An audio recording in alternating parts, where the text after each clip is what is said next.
Hello everyone, AmyR here with Prairie Paper and Ink, and I'm finally getting a chance to use this Avery Elle Viking stamp and die set that I showed in a haul video not too long ago, and I've been getting so many requests to do a card with this stamp, and I'm so excited to finally use it because I don't know what it is. This stamp just makes me giggle. It is the cutest thing I think I've ever seen.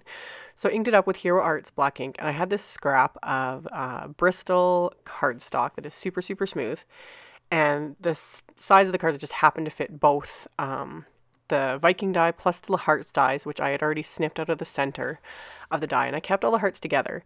And something I've discovered that works really well with little tiny dies of this, because normally I really don't like working with them because it's just kind of a pain, you know, to line everything up and all that kind of stuff. But I left the dies together and I laid them onto the cardstock, and then I lined up all the coordinating hearts on top of the die, just like so. And then once I had them positioned, I just pressed my acrylic block down to pick up all these hearts, and it picks up the die with it, but you just gently remove the die there. And then I can ink up the hearts. I had the little Viking die in place too. I wanted to make sure I had space for all this so I didn't have the dies end up overlapping, because then you wouldn't be able to run it through your machine. But made sure everything would still fit on this little scrap of cardstock. And then I was able to ink up the hearts with the Hero Arts black ink, then stamp them onto the cardstock as well. And then I will be able to run this through my machine and do it all in one pass, which just makes my life so much easier. So this is one way to really, save a lot of time. So I'm using my Zig Clean Color Real Brush markers to color in these images. And that's the tip that people have given me. I think I've already shown this in a video, but yeah, to use Bristol smooth cardstock with these markers, it works so much better. They just blend so nice. I'm really loving these markers, especially now that I have been using them with the Bristol cardstock. So I kept the coloring fairly simple and only used 2 colors for each different area. And I will have all the colors listed with the supplies. But for his skin, I used flesh color, beige, and a little bit of pale pink. And then for his little hat, I used light gray and blue gray. And then for his beard and hair and mustache, I decided to kind of make him technically a redhead, but more vibrant orange. I wanted to do really bright colors with this, so I used scarlet red and orange. And when I got to his actual beard, where the sentiment was, I wanted a little bit more contrast, so I colored mostly around the edges, and then I just grabbed my little water cup and a small paintbrush and used some water to kind of pull the color in more. And I went back and forth a little bit, and then I even scribbled one of the orange marker onto an acrylic block and picked it up with a paintbrush. I tried not to overwork it too much because this is just cardstock. It is not watercolor paper, so it's not meant to be used with a bunch of water. If you overwork it, it will start to pill. But yeah, I just wanted to give it a little bit more contrast so that it wasn't just solid color because it was a larger area. And then once I was happy with it, I went on to his little shirt, which I used cornflower blue and cobalt blue. And that's what I really love about these markers. Like, they blend themselves. My natural instinct is to use a water brush to blend these colors, but the markers blend themselves. You don't need a water brush. So I'm going to start using them more, and I'll show them in more videos, and I am definitely not regretting this purchase. So for his pants, I used olive green and mid green, and then for his little boots, I used dark oatmeal and brown. And then for these little hearts, I just used cadmium red and red. And Gavin's in his playpen, behind me playing. So yeah, we are experimenting with growls and funny little noises the last couple weeks. So I get a kick out of him. So anyway, so if you hear random little noises, it's him. And to cut out these images, I've got my Big Shot machine and the magnetic platform. But I don't 100% trust the magnetic platform when I'm cutting out like detailed images like this that I've already colored. So I lined them up over top of the stamped images, the dies over top, and then I just used 2 little pieces of micropore tape to make sure that the dies were held in place so they didn't shift when I run them through the machine. So got those in place, and then put my cutting plate on top and then roll this through my Big Shot, and it cuts them perfectly. So this made me really happy with little tiny images. I'm glad I didn't cut all those little dies apart. I'm just keeping them together. Like, this just makes it so much easier to use them.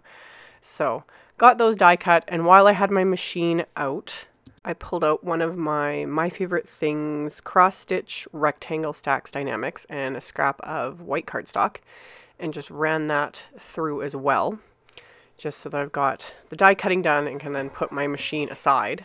And then for the card base, I'm using some MFT gumdrop green cardstock, and I am trimming it down to 3.5 inches wide by 9 3/4 inches long. So I'm using my Fiskars paper trimmer, and then you pull out the extendable arm to get it to 9 3/4.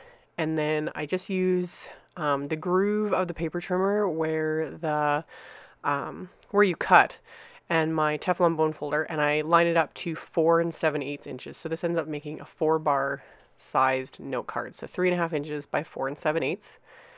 And I just line that up again against the edge and then press down the crease of the card. And then I decided to use the MFT wood plank background, and I wanted to stamp the card base with that. So I grabbed my Post-it masking tape, which I happen to just have a scrap that was clean, and I just leave it sitting on top of the box, and I just keep reusing the scraps from this because it is kind of pricey. It's around, 17 or 18 US dollars. But this roll I've had seriously 2 or 3 years now, and it's not even halfway through. Because yeah, I repurpose pieces like this. I've used that piece 2 or 3 times already, and I'll probably use it 2 or 3 times more before I have to pull it anymore. So anyway, I masked off from the top of the fold of the cardstock onto the back because I didn't want to get ink on anything but the very front of the card, and I inked up the stamp with the coordinating gumdrop green dye ink. And then I was going to use a scrap piece of paper here so I don't get ink all over my hands, but I didn't have a scrap handy. So I was just really careful to not get ink on my fingers because I didn't want to, smear it on the inside of the card and make a mess. So I was just very careful. And for once, I actually accomplished that and didn't make a mess. So I pulled off the masking tape so you can see that I've just got the wood plank stamped on the front of the card. And then for the little Viking, I wanted to pop him and the hearts up with foam tape, since I'm keeping everything pretty simple. And I'm not going to add any other embellishments. So I flipped it over and just added a bunch of little pieces of foam tape to the Viking, and then adhered them to the die cut white cardstock. And then I did the same thing with the hearts. I just cut little tiny pieces of foam tape and adhered them, all the hearts that way. And then I also decided to pop the die cut rectangle up on foam tape as well. So this has got like quite a bit of dimension going. If I was going to mail this, I would either add a little foam piece or an extra piece of cardstock just to keep it from getting wrecked in the mail, or I would hand deliver a card like this. Or if you don't want all the dimension, you could adhere everything flat. But I like my foam tape. It just gives the card a little extra something. So I got the rectangle adhered onto the card, and then as a last little bit of embellishment without going completely over the top, I grabbed my clear Wink of Stella, and I should have zoomed in for this, but I grabbed my clear Wink of Stella and I added it to the hat. And you have to remember that the Zig clean color brushes, because they're watercolor brushes, they do get reactivated by liquid. So like the Wink of Stella does reactivate the color. So I was just wiping it off between the hat there because it picked up some of the gray. And then when I went onto the hearts, it was picking up the red. So I just made sure to wipe off my Wink of Stella with a tissue so that I don't stain. I don't care so much about it getting stained, but I don't want to transfer color onto my next project. So I added some Wink of Stella and then let that dry. And then as a final little bit, I put all the hearts onto the same block as the Viking here. And then I'm going to mask off the sentiment. I had a lot of people asking me about that. If the sentiment was separate. It's not. It is part of the stamp. But you can do one of two things. You can do what I'm doing here and mask off the image with a piece of tape if you don't want the sentiment, or you can cut the sentiment right out. I would use a craft knife because it's very close to the other lines of the image. But you totally could really easily. But I didn't feel like cutting it out, so I just masked it with a piece of tape and just made sure the tape only covered the sentiment and no other areas of the stamp. And then I'm inking up the stamp with that same gumdrop green ink. And then I'm pulling off the tape. I'm just using my tweezers for this, so again, I don't get ink all over my hands. So I just grab the tape with my tweezers and then peel that off the stamp so that the sentiment has no ink on it. And I'm just going to stamp this on the inside of my card. And you'll see that way I can get the stamped image and the hearts and no sentiment at all. So more so I don't sound redundant. I've taken a Viking to you on the outside and the inside.